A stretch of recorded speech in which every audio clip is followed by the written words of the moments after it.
আমাদের যে ধারাবাহিক আলোচনা চলছে কিতাবুল ইলম, ইলম অধ্যায়, কিভাবে ইলম চর্চা করব, কিভাবে ওস্তাদ ছাত্রকে ইলম শিক্ষা দিবে, এই বিষয়গুলি বিস্তারিতভাবে ইমাম বুখারী রাহিমাহুল্লাহ আলোচনা করেছেন।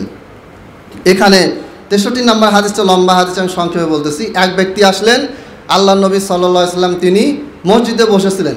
লোকটা আসলো, আসার পরে আল্লাহ নবী সাল্লাল্লাহু আলাইহি ওয়াসাল্লামকে বলল যে আপনাকে আমি কিছু কঠিন কঠিন কথা বলবো, আপনি রাগ করবেন না।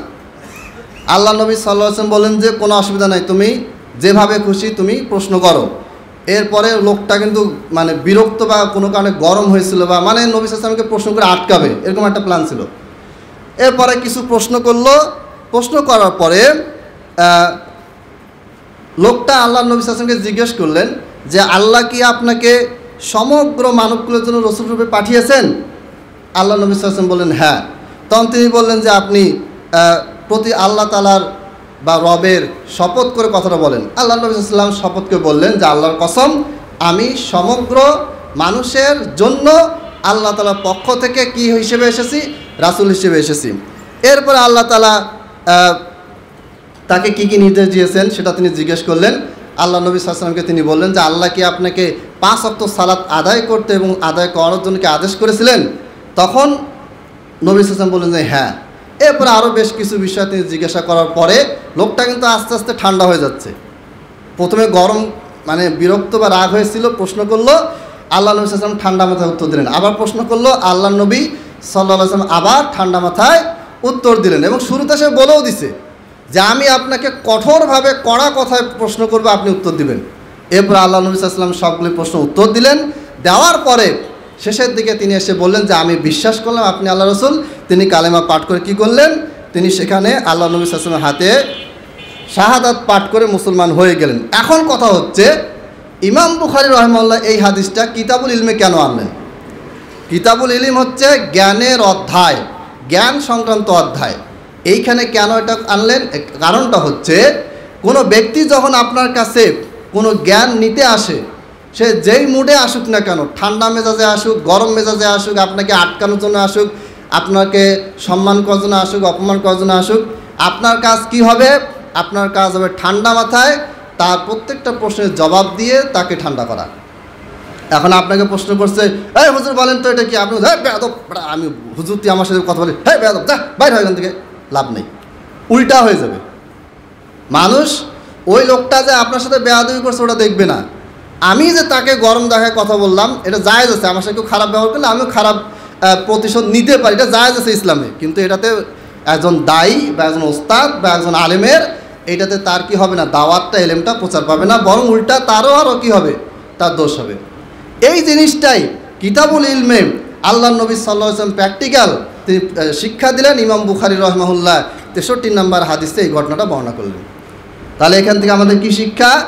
যে কেউ যদি কোনো উল্টাপাল্টা কথা বলে, উল্টাপাল্টা প্রশ্ন করে ধর্ম সম্পর্কে, কোরআন সম্পর্কে, হাদিস সম্পর্কে, তাহলে আমাদের কাজ কি হবে? তাদেরকে ঠান্ডা মাথায় বুঝিয়ে বলতে হবে।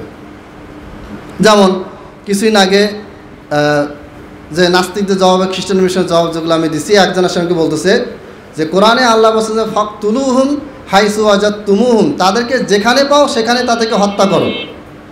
ছেলেটা মুসলমান। আমি আপনাদেরকে সবসময় বলি যে আমাদের মুসলমানদের ঘরের ভিতরে অসংখ্য ছেলে, লাখো লাখো কোটি কোটি ছেলে, এরা নাস্তিক মোরতাদ হয়ে যাচ্ছে। তাদেরকে এই নাস্তিক্যবাদী সিলেবাস এবং নাস্তিক্যবাদী চিন্তাভাবনা, অনলাইন অফলাইন ওস্তাদ, এরপরে ভিডিও, ইউটিউবের ভিডিও, বিভিন্ন বিষয় দেখে তাদের ভিতরে নাস্তিক্যবাদের বীজ বপন হচ্ছে। যখন এই প্রশ্নটা আমাকে করলো, সে ক্লাস 9 বা 10-এ পড়ে। আমি তখন পুরো আয়াতটা পড়লাম। তার কথা বলার ধরনটা ছিল যে মুহাম্মদ সাল্লাল্লাহু আলাইহি ওয়াসাল্লাম হচ্ছেন খুনি, হত্যাকারী, নাউজুবিল্লাহ। এটা তার ব্রেনে ঢুকে গেছে। কোরআনে সূরা তাওবাতে আছে ফাকতুলুহুম, তাদেরকে হত্যা করো, হাইসু ওয়াজাদতুমুহুম, যেখানে তাদেরকে তোমরা পাও। কাদের কথা বলা হয়েছে? এই উত্তর জাকির নায়ক অনেকবার দিয়েছেন, বড় বড় আলেম ওলামারা যারা নাস্তিকের ডিবেট করছে তারাও দিয়েছেন, তারপরে ব্রেনে ঢুকে নাই। ঠিক আছে, প্রশ্ন করছে, আমি পরে পুরো একটা পড়লাম, আগে পড়লাম পরে পড়লাম। আমি বললাম যে যুদ্ধের ময়দানে তোমাকে যখন কেউ মারতে আসে তাদেরকে তুমিও মারবা, যেখানে পাও সেখানে মারো। এখানে সমস্যা কোথায়? যে আমি তোমাকে লাঠি দিয়ে মারতে গেলাম বা বন্দুক দিয়ে মারতে গেলাম বা রামদা দিয়ে কোপাতে গেলাম, তুমি কি করবা? তুমিও আমাকে মারবা, এটা এখানে বলা হয়েছে। এইটা যখন বললাম বলার পরে সে আমাকে বলল যে খ্রিস্টান ধর্ম তো এরকম না, হিন্দু ধর্ম তো এরকম না। আমি বললাম যে খ্রিস্টান ধর্ম স্যামুয়েল 1:15 অনুচ্ছেদের 3 এবং 5 থেকে যে কটা 13 নম্বর অনুচ্ছেদ আমি বের করে দেখাই দিলাম, যে সেখানে বলা হয়েছে যে তোমরা আমালেকা সম্প্রদায়কে হত্যা করো এবং তাদের শিশু, দুধ খাওয়া শিশু তাদেরকেও হত্যা করো, নারীদেরকেও হত্যা করো, শিশুদেরকেও হত্যা করো, যত মানুষ আছে সবাইকে হত্যা করো, গরু ছাগল হাঁস মুরগি যা আছে সব কিছুকে হত্যা করো। এটা কি বুঝাইলো? এই যে আজকে প্যালেস্টাইনে যে মুসলমানদেরকে মারা হচ্ছে, এটাকে তারা নেকির কাজ মনে করে। এই যে তাদের পাদ্রী আর যে ধর্মীয় গুরুরা তারা কি বলে? তারা বলে যে এইভাবে করে মানুষ মুসলমানদেরকে হত্যা করা, তারা আমাদের শত্রু, তাদেরকে যত বেশি হত্যা করা হবে তত বেশি নেকি পাওয়া যাবে। দলিল হিসেবে তারা এই বাইবেল ওল্ড টেস্টামেন্টের স্যামুয়েল 1 থেকে তারা দলিল দেয়।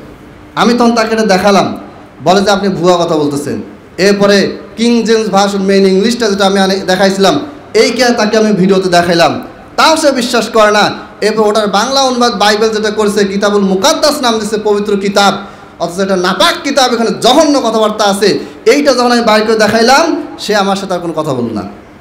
প্রথম থেকেই সে কিন্তু কথা বলতেছে 9 10-এ পড়ে, মানে আমার অর্ধেক বয়স, সে কঠোরে কথা বলতেছে। ইউটিউবে আসে কমেন্ট আমি গালিগালাজ করছে। কেন? আমি বলছিলাম একটা ভিডিও দিছি যে যারা আল্লাহ নবীকে গালি দেয়, তারা যদি তওবা না করে তাদেরকে তওবার সুযোগ দিতে হবে, তওবা যদি না করে তাহলে তাদেরকে হত্যা করতে হবে, সরকার তাকে হত্যা করবে, সাধারণ মানুষ না সরকার। এইটা সে বলছে বাক স্বাধীনতা নাই, কিছু নাই, হ্যান নাই ত্যান নাই, ইসলাম মৌলবাদী ধর্ম, এরা বাক স্বাধীনতা দেয় না, নানান কথাবার্তা। কিন্তু এখানে যে জিনিসটা ঘটলো সেটা হচ্ছে যে আপনাকে আমাকে আল্লাহ নবী সাল্লাল্লাহু আলাইহি ওয়াসাল্লাম যেইভাবে শিক্ষা দিয়েছেন, যেইভাবে এলেম শিক্ষা দিয়েছেন, ওইভাবে আপনাকে আমাকে এলেম শিক্ষা দেওয়ার ভূমিকাটা পালন করতে হবে। ইমাম বুখারী রাহিমাহুল্লাহ এই জিনিসটাই 63 নম্বর হাদিসে এটা বুঝিয়ে দিলেন। এরপরে ইমাম বুখারী রাহিমাহুল্লাহ আরেকটা হাদিস নিয়ে আসছেন, 64 নম্বর হাদিস, যে আন আনাস ইবনে মালিকিন قال كتب النبي صلى الله عليه وسلم كتابا أو أراد أن يكتب فقيل لهم إنهم لا يقربون كتابا إلا مختوما। লম্বা হাদিস, আমি সংক্ষেপে বলতেছি। এই হাদিসে বলা হয়েছে যে একজন ব্যক্তি, আব্দুল্লাহ বিন আব্বাস এরপরে আনাস বিন মালিক, দুইটা হাদিস মর্ম একই। এখানে আব্দুল্লাহ বিন আব্বাস রাদিয়াল্লাহু আনহু তিনি বললেন যে আল্লাহ নবী সাল্লাল্লাহু আলাইহি ওয়াসাল্লাম কিসরা বলা হচ্ছে পারস্যের সম্রাট, মানে যে বর্তমান ইরান, এদেরকে বলা হয় কিসরা। আর এই যে কুস্তুনতুনিয়া, কনস্টান্টিনোপল, তুরস্ক, যেটাকে আগে রোম বলা হতো, বর্তমান যে রোম শহর ইটালির রোম, এইটা না, এই কনস্টান্টিনোপল এরা ছিল হচ্ছে কায়সার, এরা হচ্ছে সবচেয়ে বড় সুপার পাওয়ার। এদের বিপরীতে আবার পারস্য, এরা ছিল সবচেয়ে বড় সুপার পাওয়ার। এই দুই সুপার পাওয়ার ভিতরে কী ছিল? খুব বেশি লড়াই হতো ওই সময়। এবং যখন রোম সাম্রাজ্য হেরে গেল, পারস্য সাম্রাজ্য জিতে গেল, তখন আল্লাহ তাআলা সূরা রোম নাজিল করলেন, আলিফ লাম মিম গুলিবাতির রুম ফি আদনাল আরদি ওয়া হুম মিন বাদি গলাবিহিম সায়াগলিবুন। যাই হোক, এখন আল্লাহ নবী সাল্লাল্লাহু আলাইহি ওয়াসাল্লাম কী করলেন? চিঠি লিখে পাঠালেন এই পারস্য সম্রাট কায়সারের কাছে। এই চিঠিটা পারস্য সম্রাটের কাছে গেল। পারস্য সম্রাট আল্লাহ নবী সাল্লাল্লাহু আলাইহি ওয়াসাল্লামের এই পবিত্র হাতে লেখা পবিত্র লেখাকে কি করলেন? পারস্য সম্রাট এই কাগজটা ছিঁড়ে ফেলে দিল। এরপরে আল্লাহ নবী সাল্লাল্লাহু আলাইহি ওয়াসাল্লাম বদদোয়া করলেন যে আল্লাহ তাআলাও যেন এই পারস্য সাম্রাজ্যকে ওইভাবে ছিঁড়ে কেটে ফেলে যেইভাবে তারা আমার এই চিঠিটাকে ছিঁড়ে ফেলেছে, কেটে ফেলেছে। পরবর্তীতে রোম সাম্রাজ্যের কাছে পারস্য সাম্রাজ্য হেরেছিল একেবারে শোচনীয়ভাবে। এগুলো ইতিহাস ইনশাআল্লাহ আমি আলোচনা করব কোনো একদিন।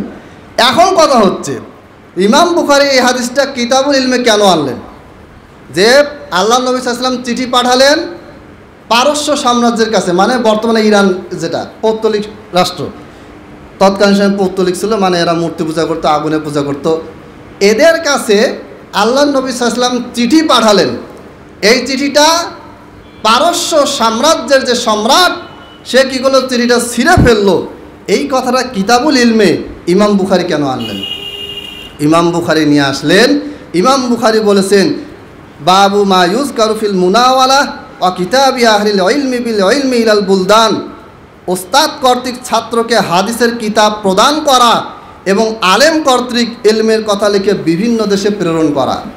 অর্থাৎ ইমাম বুখারী রাহিমাহুল্লাহ এত জ্ঞানী মানুষ ছিলেন, তিনি এমন একটা হাদিস নিয়ে আসবে, ওই হাদিস থেকে একটা মাসলা বের করবে, আপনি বুঝতে পারবেন না যে বিষয়টা কি। যখন বলে দিবে তখন বুঝবেন যে খুব সহজ জিনিস। কি সহজ জিনিস? ইমাম বুখারী রাহিমাহুল্লাহ বললেন, প্রমাণ করলেন এই হাদিস দিয়ে, যে ওস্তাদ তার জ্ঞানের কথা, ইলমের কথা এটা লিখে তার ছাত্রকে দিতে পারবে, 1 নাম্বার। 2 নাম্বার, এই যে কিতাব লিখে দিল বা পত্র লিখিত ইলম, কোরআনে আয়াত, হাদিস বা কোরআন হাদিস থেকে কোনো মাসলা, এটা ওস্তাদ যে ছাত্রকে লিখে দিতে পারবে, এটা তো 1 নম্বর দলিল পাওয়া গেল। 2 নম্বর দলিল, এটা সে ছাত্রদেরকে দিয়ে বিভিন্ন দেশে সে প্রেরণ করতে পারবে। সুবহানাল্লাহ। দেখেন কিভাবে করে মাসলা ইমাম বুখারী বের করেছেন। এটা হচ্ছে এই হাদিসের। এখানে আরও অনেক শিক্ষণীয় বিষয় আছে। ইবনে হাজার আসকালানী রহিমাহুল্লাহ, যেটা আমার ব্যাগে আছে, আমি মাঝে মধ্যে পড়ে সময় নেই। ইবনে হাজার আসকালানী রহিমাহুল্লাহ তিনি আরও অনেকগুলা শিক্ষণীয় বিষয় এখানে আলোচনা করেছেন। মোট কথা, এই হাদিস থেকে আমরা যেটা শিক্ষা নেব সেটা হচ্ছে ওস্তাদ তার এলেমটাকে লেখনী মাধ্যমে সংরক্ষণ করবেন, 1 নাম্বার। 2 নাম্বার, এই এলেমটা তার ছাত্রদেরকে দিবেন। কোন ছাত্রকে? ইবনে আব্বাসকে আল্লাহ নবী সাল্লাল্লাহু আলাইহি ওয়াসাল্লাম দিয়েছেন। তার মানে যেমন তেমন ছাত্রকে দিলে হবে না, ও তো বুঝবেই না। আপনি একটা অঙ্ক করলেন, আপনার ছাত্র অঙ্ক দুর্বল বোঝে নাই, এখন তাকে বললেন যে অঙ্কটা তুমি বাসায় গিয়ে তুমি তোমার ছোটো ভাইকে শিখাবা, সে তো বোঝে না, সে তো উল্টাপাল্টা করে ফেলবে। এটা করা যাবে না। কি করতে হবে? যেই স্টুডেন্ট, আপনার যেই ছাত্র মেধাবী, বুঝে, আপনার বক্তব্য, আপনার লেখন সে আয়ত্ত করতে পারছে, স্মৃতিশক্তি ভালো, ওই ছাত্রকে দিতে হবে। এরও হাদিস সামনে আসবে। এখানে ইবনে আব্বাস, আল্লাহ তাআলার এমন একজন ব্যক্তি যার ব্রেন, মেধা অসাধারণ ছিল, ওই রকম ব্যক্তিকে কিন্তু আল্লাহ নবী সাল্লাল্লাহু আলাইহি ওয়াসাল্লাম তার লিখিত পত্র দিয়েছিলেন, সবাইকে দেন নাই। তাহলে আপনার জ্ঞান, আপনি একজন ওস্তাদ, আপনি একজন শিক্ষক, আপনি একজন ডাক্তার, আপনি একজন ব্যবসায়ী, আপনি একজন বাবা, আপনি একজন বড় ভাই, আপনি একজন বন্ধু, যেই হন না কেন, আপনি যদি কোনো কিছু জানেন, শিখেন, এটা যদি আপনার কাছে লিখিত থাকে, এটা আপনি আরেকজনকে দেন। যেটা বর্তমানে বই আকারে পাওয়া যাচ্ছে, এখন তো সব কিছু লিখে দিতে হয় না। আপনি একটা বই নেন, বইটা যদি কোরআন সহিহ সুন্নাহ মোতাবেক হয়, বইটা আপনি আরেকজনকে দেন, বইটা আপনি 10 জনকে দেন, 100 জনকে দেন। এটার শিক্ষা আল্লাহ নবী সাল্লাল্লাহু আলাইহি ওয়াসাল্লাম দিয়ে গেছেন। সেইটারই দলিল ইমাম বুখারী রাহিমাহুল্লাহ এই 64 নম্বর হাদিসে আলোচনা করেছেন। তাহলে কিতাবুল ইলম, এই যে এলেমের অধ্যায়, এলেম সংক্রান্ত যে হাদিসগুলা, এইগুলো যদি আমরা না পড়ি, এগুলো যদি আমরা না বুঝি, তাহলে আমাদের ঈমান তাজা হবে কিভাবে? আমাদের আমল আখলাক ঠিক হবে কিভাবে? আল্লাহ নবী সাল্লাল্লাহু আলাইহি ওয়াসাল্লামের এই হাদিসগুলোকে মিটিয়ে দেওয়ার জন্য কি পরিমাণ ষড়যন্ত্র পৃথিবীতে হয়েছে বা হচ্ছে, এর 2-1টা যদি আমি উদাহরণ দেই, মানে 3-4টা জুমা চলে যাবে। এই হাদিসের উপরে এমনভাবে প্রশ্ন করা হচ্ছে মুনকিনে হাদিসের পক্ষ থেকে, যে আল্লাহ তাআলা কোরআন নাজিল করেছেন, বুখারী কবে নাজিল করলেন? সহজ কথা, একটা সাধারণ মানুষ, তাকে যে বলা হয় যে বলো তো আল্লাহ নবী সাল্লাল্লাহু আলাইহি ওয়াসাল্লামের উপরে 23 বছরে কি নাজিল হয়েছে? সে বলবে কোরআন নাজিল হয়েছে। বুখারী কে নাজিল করলো? সে তো বলতে পারবে না, বুখারী তো ওইভাবে নাজিল হয় নাই। তা তোমরা যে বলো বুখারী বুখারী বুখারী, মুসলিম বলো, তিরমিজি বলো, আবু দাউদ বলো, এই যে হাদিসের কিতাবগুলোর কথা তোমরা যে বলো, এটা কারা লিখছে? এটা হচ্ছে ইমাম বুখারী লিখছে। বুখারী কোথাকার লোক? রাশিয়ার বুখারা প্রদেশের লোক। তাহলে সৌদি আরবে, মক্কায় কোরআন নাজিল হয়েছে, মদিনায় কোরআন নাজিল হয়েছে। আর এই আল্লাহর নবীর কথা কে লিখছে? এই যে বিশাল রাশিয়া সাম্রাজ্য, সৌদি আরব থেকে 1000 মাইল দূরে, সেইখানকার একটা ব্যক্তি লিখছে, তাও আবার 256 হিজরিতে। মানে আল্লাহ নবী সাল্লাল্লাহু আলাইহি ওয়াসাল্লাম মারা গেছেন 10ম হিজরিতে, আর ইমাম বুখারী তিনি মারা গেছেন 256 হিজরিতে। আবার বাড়ি কোথায়? রাশিয়ায়। তো আপনি তো ভাববেন ঠিকই তো, আল্লাহ নবী সাল্লাল্লাহু আলাইহি ওয়াসাল্লামের কোরআন নাজিল হয়েছে মক্কায়, নাজিল হয়েছে মদিনায়, মানে মক্কা মদিনা আশেপাশে, সৌদি আরবের ভিতরে এক কথায়। আর আল্লাহ নবী সাল্লাল্লাহু আলাইহি ওয়াসাল্লামের যে কথাগুলো, হাদিসগুলা, এগুলো আবার কে লিখছে? বুখারী লিখছে। বুখারী কোথাকার? রাশিয়ার। তাহলে এটা কীভাবে আল্লাহর ওহী হলো? আপনার ব্রেনে এই যে সংশয় ঢুকে গেল। এটা জবাব আমি দিছি, আজকেও সংক্ষেপে আবারও দেই। সেটা হচ্ছে ইমাম বুখারী রাহিমাহুল্লাহ রাশিয়ায় বসে বুখারী লেখেন নাই। ইমাম বুখারী রাহিমাহুল্লাহ মক্কায় গিয়ে কাবা শরীফের সামনে একেবারে যেই জায়গায় তওয়াফ করে, ওই জায়গায় বসে তিনি কী লিখেছেন? বুখারী শরীফ লিখেছেন, 1 নাম্বার। 2 নাম্বার, ইমাম বুখারী রাহিমাহুল্লাহ প্রথম যে হাদিসটা, সেখান থেকে তিনি দেখিয়ে দিয়েছেন, প্রথম হাদিসটা তিনি বর্ণনা করেছেন তার ওস্তাদ থেকে। সেই ওস্তাদ ছিলেন মক্কার অধিবাসী। ইমাম বুখারীর ওস্তাদ মক্কার অধিবাসী। মক্কার অধিবাসী ওস্তাদ তিনি আবার তার ওস্তাদ থেকে বর্ণনা করেছেন, তিনিও ছিলেন মক্কার অধিবাসী। আর ইমাম বুখারী রাহিমাহুল্লাহ 256 হিজরির ইমাম। আর রাসূল সাল্লাল্লাহু আলাইহি ওয়াসাল্লাম মারা গেছেন, দুনিয়া থেকে চলে গেছেন 10ম হিজরির শেষের দিকে অথবা 11 হিজরির শুরুতে, 10ম হিজরি ধরেন। তাহলে ইমাম বুখারী কীভাবে পেলেন সেটা তো উল্লেখ করাই আছে। ইমাম বুখারী বলেছেন যে আমাকে ইসমাইল বর্ণনা করেছেন আমার ওস্তাদ ইসমাইলের ওস্তাদ বর্ণনা করেছে ইব্রাহিমের ওস্তাদ বর্ণনা করেছে সালের ওস্তাদ বর্ণনা করেছে ইবনে শিহাবের ওস্তাদ বর্ণনা করেছে উবাইদুল্লাহ বিন আবদুল্লাহ, তার ওস্তাদ উতবা বর্ণনা করেছেন, তার ওস্তাদ আব্দুল্লাহ বিন মাসউদ বর্ণনা করেছেন, তার ওস্তাদ আব্দুল্লাহ বিন আব্বাস বর্ণনা করেছেন। আর আব্দুল্লাহ বিন আব্বাসের ওস্তাদ হচ্ছেন কে? আল্লাহ রাসূল সাল্লাল্লাহু আলাইহি ওয়াসাল্লাম। তো বলেই দিছে সব কিছু ক্লিয়ার। কিন্তু জনগণ তো পড়ে না ওগুলা। এখন এই জনগণ যেহেতু পড়ে না, তারা কি করে, এই হাদিসকে ভিতরে সংশয় তৈরি করে তারা আপনাকে কি করবে, এই হাদিস থেকে আপনাকে বিমুখ করবে। আপনাকে কোরআনের কথা বলবে কিন্তু হাদিসের থেকে আপনাকে দূরে রাখবে, আস্তে আস্তে আপনাকে কোরআন থেকেও দূরে রাখবে। আপনি 5 ওয়াক্ত সালাত মসজিদে পড়বেন, বলবে যে 5 ওয়াক্ত নামাজ জামাতে পড়তে হয়, এটা কোরআনের কোন আয়াতে লেখা আছে? কোরআনে কোন আয়াতে লেখা আছে যে 5 ওয়াক্ত সালাত মসজিদে জামাতে পড়ো? নাই। ওরা আপনাকে কি করবে, এই কথাগুলি বলে এই নামাজ থেকে আস্তে আস্তে জামাত থেকে দূরে সরাবে, মসজিদ থেকে দূরে সরাবে এবং আপনাকে কি করবে, বেনামাজি বানাবে। এবং অনলাইনে লাখ লাখ, সারা বিশ্বে কোটি কোটি মানুষ এখন হাদিস অস্বীকারের ফিতনায় পতিত। এরা হাদিসকে অস্বীকার করে। বাংলাদেশে হাদিস অস্বীকারকারী যে গ্রুপ আছে, এরা গোটা বাংলাদেশে তাদের দায়ী নিয়োগ করেছে। কোত্থেকে টাকা পায় এরা? এই যে মসজিদটা আমাদের 4 বছর হচ্ছে, এখনও একেবারে কি অবস্থা দেখেন, টিন কেটে চোর ঢুকেছে।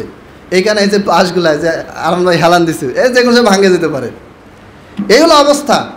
আমাদের কি টাকা নাই? ওরা এত টাকা কোত্থেকে পায়? বুঝতে হবে বিদেশ থেকে তাদেরকে সহায়তা করা হচ্ছে। একজন আসে কি তর্ক, মানে বুখারী শরীফ কার কথা, এটা ওটা হ্যান ত্যান। আমি বললাম যে শোনেন, আপনি কোরআন মানেন, আমিও মানি। আপনি হাদিস মানেন না, আমি মানি হাদিস পড়ে। আপনি কোরআন মানেন, হ্যাঁ। আপনি আমাকে কোরআন রিডিং তেলাওয়াত করার নিয়মটা কোরআন থেকে দেখান। সে বলছে যে আমি আপনাকে অবশ্যই কোরআন থেকে আয়াত দেখাবো। সে 3-4 দিন বহুত ঘাটাঘাটি করে একটা আয়াত দিছে, সূরা মুজাম্মিলের আয়াত। আল্লাহ তাআলা বলেছেন ওয়ারাত্তিলিল কুরআনা তাওতিলা, তুমি কোরআনকে ধীরে সুস্থে তেলাওয়াত করো। আচ্ছা ঠিক আছে, এটা তো একটা নিয়ম, কিন্তু আমি কোনটা আলিফ, কোনটা বা, কোনটা তা, কোনটা সা, কোনটা আলহামদু পড়বো না ইলহামদু পড়বো না আলহুমদু পড়বো, এইটা আমি কোরআন থেকে জানতে চাই, আপনি আমাকে দেখান। তারপরে সে বলতেছে যে মক্কায় কোরআনটা নাজিল হয়েছে। তো মক্কায় কোরআন নাজিল হয়েছে, কোরআনে কোন আয়াতে আছে? কেউ যদি হাদিসকে অস্বীকার করে, কেউ যদি সাহাবী তাবিঈন অস্বীকার করে, তাহলে তাকে কোরআনটাও অস্বীকার করতে হবে, কারণ কোরআনে এগুলো উত্তর নাই। এরা কোরআনের কথা বলে আপনাকে নিয়ে যাবে কোরআনের দিকে, আস্তে আস্তে কোরআন থেকেও আপনাকে দূরে সরে নিয়ে যাবে। আর বাংলাদেশে যারা এই যে নাস্তিক যারা আছে, মুরতাদ, এরা আবার ভিডিও করে খুব প্রশংসা করছে যে মুনকিনে হাদিস অস্বীকারকারী যারা, এরাই সঠিক ইসলাম প্রচার করে। বুঝতে হবে যে কেন নাস্তিকরা আসে এদিকে সাপোর্ট দিচ্ছে, এরা একজোট। আর আমাদের অনলাইনে এখন সবাই অনলাইনমুখী, অনলাইনে এরা এখন দিন রাত 24 ঘন্টা, উন্নত ক্যামেরা, উন্নত তাদের ব্যবস্থা, উন্নত অফিস, এগুলোতে তারা বসে বসে কাজগুলো করতেছে। যেই লোক 2 দিন আগেও চিনতাম না, হঠাৎ করে সে হাদিস অস্বীকারের ফিতনা নিয়ে কথা বলতেছে, বক্তব্য দিচ্ছে, পাবলিক অবাক, বাপরে বাপ কত বড় পণ্ডিত। কোরআন পড়তে পারেন, পড়তে পারে না, দেখে পড়তে পারে না, কোরআনে বাংলা আয়াতের দলিল দেয়। তা আমি বললাম যে আপনি বাংলা আয়াতের দলিল দিলেন, কোরআনকে যে বাংলা অনুবাদ করা যাবে এটা কোরআন থেকে দলিল দেন আগে আমাকে। কারণ তাদের কথা হচ্ছে কোরআনে কি নাই, কোরআনে 5 ওয়াক্ত সালাত জামাতে পড়ার কথা নাই, বাদ। আশহাদু আল্লা ইলাহা ইল্লাল্লাহু ওয়াহদাহু লা শারীকা লাহু ওয়া আশহাদু আন্না মুহাম্মাদান আবদুহু ওয়া রাসূলুহু, কালিমা শাহাদাত যে পাঠ করি, এটা কোরআনে নাই, এটা বাদ। মানে কোরআনে নাই, বাদ। কোরআনে যা আছে সেটা মানতে হবে। তো ঠিক আছে, কোরআন থেকে আমাকে কোরআন তেলাওয়াত করার নিয়ম দেখাও। কোরআনে কিভাবে একটা লোক বিবাহ করবে নিয়ম দেখাও, নাকি বিবাহ ছাড়াই মানে যাকে মন চায় তাকে তুলে নিয়ে গেলে হবে নাকি? কোরআন কি বলা আছে যে এইভাবে করে বিবাহ করো, এইভাবে তালাক দাও? কোরআনে বলেছে ফানকিহু, তোমরা বিবাহ করো। ওয়ানকিহুল আয়ামা মিনকুম ওয়াস-সালিহিনা মিন ইবাদিকুম, তোমাদের যারা দাস দাসী আছে তাদেরকে তোমরা বিবাহ দাও। কিভাবে? একটা ব্যক্তি মারা গেলে তার জানাজা হবে কি হবে না, সে কিভাবে তাকে দাফন করতে হবে, তাকে কবরে দিতে হবে, নাকি তাকে লাশ ফেলে দিতে হবে, না পানিতে ফেলে দিতে হবে, না আগুনে পুড়ে দিতে হবে, নাকি ছাই করে একবার বাতাসে উড়ে দিতে হবে, নাকি সমুদ্রে ফেলাই দিতে হবে? এটা কোরআনে বলা আছে? বলা নাই তো। কোরআনে সব কিছু মূলনীতি বলা আছে, আর সব ব্যাখ্যা কোথায় আছে? হাদিসে আছে। হাদিস যে মানতে হবে, কোরআনে অসংখ্য দলিলে আছে। আল্লাহ তাআলা বলেছেন সুম্মা ইন্না আলাইনা বায়ানা, কোরআনটা নাজিল করলাম, এই কোরআনটা ব্যাখ্যার দায়িত্ব আমার। কোরআনে ব্যাখ্যা কোনটা? হাদিস। আল্লাহর নবী সাল্লাল্লাহু আলাইহি ওয়াসাল্লাম কোরআনে ব্যাখ্যা করে, এটা তোমাদের গ্রহণযোগ্য হয় না, হাদিসকে বাতিল করো, আর তুমি ব্যাখ্যা করো, সেটা গ্রহণযোগ্য হবে নাকি? কি অবস্থা! কিন্তু ফিতনা, আল্লাহ নবী সাল্লাল্লাহু আলাইহি ওয়াসাল্লাম বলেছেন কিয়ামতের আগে ফিতনা এমনভাবে ধেয়ে আসবে যে বৃষ্টি পড়লে যেভাবে ফোঁটায় ফোঁটায় পানি পড়ে, সেইভাবে ফোঁটায় ফোঁটায় ফিতনা পতিত হবে, এবং সেটা হচ্ছে। চিন্তা করেন, এই কিছুদিন আগে ময়মনসিংহ একটা এলাকা, সম্ভবত আহরাজের মসজিদ বা যে কোনো একটা মসজিদ, এই মুনকিনে হাদিসের একজোটে পুরা এলাকা মুনকিনে হাদিস হয়ে গিয়েছে, হাদিস অস্বীকারী হয়েছে, এবং তারা এই মসজিদটা দখল করেছে।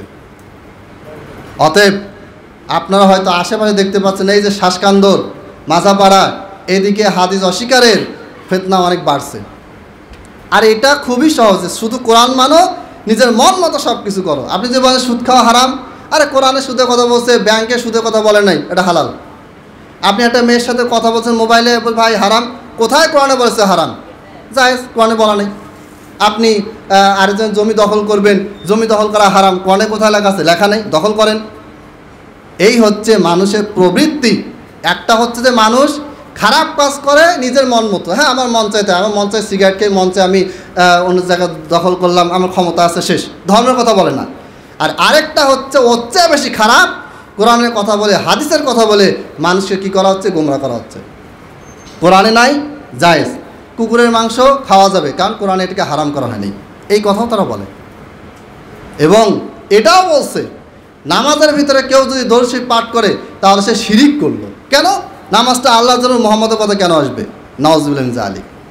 এগুলি হচ্ছে তাদের বইতে লেখা আছে, অনেক কথাবার্তা আছে, অনেক বক্তব্য আছে। আমি জাস্ট টাচ দিয়ে গেলাম। মৃত্যুর আগে অন্তত আমি আল্লাহকে বলতে পারি যে আমি আপনাদেরকে দাওয়াতটা পৌঁছে দিয়েছি। এই যে সারা বাংলাদেশে একটা ঝড় উঠেছে, মানুষ প্রকৃত সহি আকীদা তো গ্রহণ করতেছে, ঠিক আছে, কিন্তু যে পরিমাণ মানুষ সহি আকীদা গ্রহণ করতেছে তার চেয়ে বেশি পরিমাণ মানুষ বাতিল থেকে আরও বেশি বাতিলের দিকে যাচ্ছে। কেন? অনলাইনে তাদের কি আছে? তাদের একজোট হয়ে তারা কাজ করতেছে। এই যে কাদিয়ানি বললাম, শিয়া ইসনা আশারিয়া বললাম, খ্রিস্টান মিশনারি বললাম, এরপরে ইসলাম বিদ্বেষী নাস্তিকদের কথা বললাম, এরা সবাই একজোট হয়ে কাজ করে, এরা কেউ কারোর বিরুদ্ধে কথা বলে না। আর আমাদের মনে করেন দেওবন্দিকে বাস, বেলভিকে বাস, ওরা আবার আহলেদিসকে বাস, এগুলো দিতেই টাইম শেষ। ওদেরকে জবাব দেওয়ার সময় আমাদের নাই, জবাব দিতে হবে। সৈয়দপুরে যত আলেম ওলামা আছেন তাদেরকে অনুরোধ করব যে আপনারা এই হাদিস অস্বীকারের ফিতনা, এগুলোর ব্যাপারে জনগণকে সচেতন করেন। কাদিয়ানদের ফিতনা, এদের সম্পর্কে জনগণকে সচেতন করেন। আপনার সন্তান, আমার সন্তান যদি হাদিস অস্বীকারী হয়ে যদি আপনাকে আমাকে বলে তুমি যে নামাজ পড়ো, নামাজে কোনো দলিল নাই, তুমি যে আমার মাকে পর্দা করো, পর্দা কোনো দলিল নাই, ওরা বলে যে বোরকা শব্দটা কোরআনে নাই, তাহলে বোরকা কেন পড়বে? একটা জিনিস কোরআনে নাই, ওটা বাদ দিতে হবে, এটা হচ্ছে যুক্তি। কিন্তু বোরকা কি জিনিস হাদিসে বিস্তারিত আছে, পুরো শরীর ঢাকো, আর পুরো শরীর ঢাকার জন্য সবচেয়ে ইজি পোশাক হচ্ছে বোরকা। বোরকার নাম তো থাকতে হবে না, এটা তো নাম থাকা জরুরি না। তাহলে এইভাবে করে আমাদেরকে কি করা হচ্ছে? ধোকায় ফেলা হচ্ছে, আমাদেরকে কোরআন থেকে হাদিস থেকে বিমুখ করা হচ্ছে, এবং হাদিস থেকে বিমুখ করতে করতে আস্তে আস্তে কোরআন থেকেও বিমুখ করা হচ্ছে। সর্বশেষ পরিণতি কি? সর্বশেষ পরিণতি হচ্ছে আপনি নাস্তিক হয়ে যাচ্ছেন। আর এই অবস্থায় মারা গেলে নিশ্চিতভাবে জাহান্নাম, এর কোনো বিকল্প নেই। এবং কবরের শাস্তির কথা বললে তারা বলে কবরে কোনো শাস্তির কথা কোরআনে নেই। অথচ কোরআনের শাস্তির কথা সূরা গাফিরে আল্লাহ বলেছেন, আন-নারু ইউরাদুনা আলাইহা গুদুওয়ান ওয়া আশিয়্যা ওয়া ইয়াওমা তাকুমুস সাআতু আদখিলু আলা ফিরআউন আশাদ্দাল আযাব। এই যে ফিরআউনকে, তাকে দিন রাত 24 ঘন্টা সকালে এবং সন্ধ্যায় তাকে আগুন দেওয়া হচ্ছে, তাকে আগুনের শাস্তি দেওয়া হচ্ছে। ওয়া ইয়াওমা তাকুমুস সাআহ, আর যখন কিয়ামত হবে, আদখিলু আলা ফিরআউন, তখন আমি আদেশ করব ফেরেশতাদেরকে, তোমরা ফিরআউনকে কোথায় প্রবেশ করাও? জাহান্নামে প্রবেশ করাও, আশাদ্দাল আযাব, এবং সেখান থেকে আরও বেশি ডবল শাস্তি দাও। দলিল আছে, কিন্তু ওরা আয়াতগুলোকে বিকৃত করে কি করতেছে? এগুলোকে বিকৃত করে তারা বলতেছে কবর বলে কিছু নেই, কবরের শাস্তি বলে কিছু নেই। তো এই যে ফিতনাগুলা, এগুলো আপনাদেরকে সচেতন হতে হবে। আমাদেরকে সচেতন হতে হবে, সচেতন করতে হবে, আপনাকে সচেতন হতে হবে, সচেতন করতে হবে। এই যে কাদিয়ানদের ব্যাপারে যেটা বললাম প্রথমে, পরে যারা আসছেন শুনতে পান নাই, তারা এমন এমন কথা বলে যে কথাগুলি শোনার পরে কোনোভাবেই একটা সাধারণ মানুষ যে নামাজও পড়ে না কিন্তু মুসলমান ঘরের সন্তান, সেও বলবে যে এটা কুফরি কথা। শুনে বোঝা যায় আল্লাহ তাআলা মানুষের ফিতরাত, স্বাভাবিক যে জ্ঞান বুদ্ধি দিয়েছেন, সেটা কিন্তু শিরিক বেদাত বোঝার উপযোগী করে পাঠিয়েছেন। এটা তারা বুঝে, কিন্তু ওই জ্ঞানটা না থাকার কারণে তাদের বুঝতে অনেক সময় উল্টে যায়। আল্লাহ তাআলা আমাদেরকে সঠিক দিন জানার বোঝার তৌফিক দান করে, আমিন। যাবতীয় ফিতনা থেকে বেঁচে থাকার তৌফিক দান করে, আমিন। যাবতীয় ফিতনা প্রচারকারী, যত ফিতনার পক্ষে যারা কাজ করে যাচ্ছে, হাদিসের বিপক্ষে যারা কাজ করে, কোরআনের বিপক্ষে যারা কাজ করে, এইরকম যত ধর্ম আছে, সেকুলারিজম বলেন, কাদিয়ানি বলেন, খ্রিস্টান মিশনারি বলেন, যা কিছু আছে, এদের বিরুদ্ধে আমরা যেন মৃত্যুর আগ পর্যন্ত দলিল দিয়ে যেন লড়াই করতে পারি, আল্লাহ তাআলা সেই তৌফিক দান করুন, আমিন। ওয়া আখিরু দাওয়ানা আনিল হামদুলিল্লাহি রাব্বিল আলামিন।